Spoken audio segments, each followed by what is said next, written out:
சட்டமன்ற தேர்தலை முன்னிட்டு காங்கிரஸ் கட்சியின் விளம்பரம் மற்றும் ஊடக மேலாண்மை குழுவின் ஆலோசனைக் கூட்டம் கன்னியாகுமரி நாடாளுமன்ற உறுப்பினர் விஜயவசந்த் தலைமையில் நடைபெற்றது.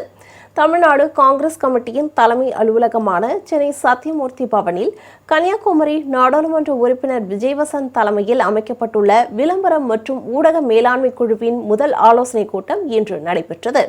தமிழ்நாடு காங்கிரஸ் கமிட்டி தலைவர் செல்வ பெருந்தகை முன்னிலையில் நடைபெற்ற இக்கூட்டத்தில் அகில இந்திய காங்கிரஸ் கமிட்டி தேசிய செயலாளர் நிவேதித் அல்வா, சட்டமன்ற காங்கிரஸ் கட்சி தலைவர் ராஜேஷ்குமார், குழுவின் துணைத் தலைவர் ஆனந்த் ஸ்ரீனிவாசன், முன்னாள் மாநில தலைவர் கிருஷ்ணசாமி, உறுப்பினர்கள் ஜே.எம். ஆரூன், கே.டி. லட்சுமிகாந்தன், நபில் அகமது, எம்.எஸ். காமராஜ், கார்த்திக் தங்கபாலு, அருள் அன்பரசு, ஜி.கே. தாஸ், பவன்குமார், சொர்ணா சேதுராமன், தமிழ்ச்செல்வம், இளபாஸ்கரன், ராம்மோகன், ஜோர்தன், பெரம்பூர் நிசார், மகேந்திரன் உள்ளிட்ட பலர் கலந்து கொண்டனர்.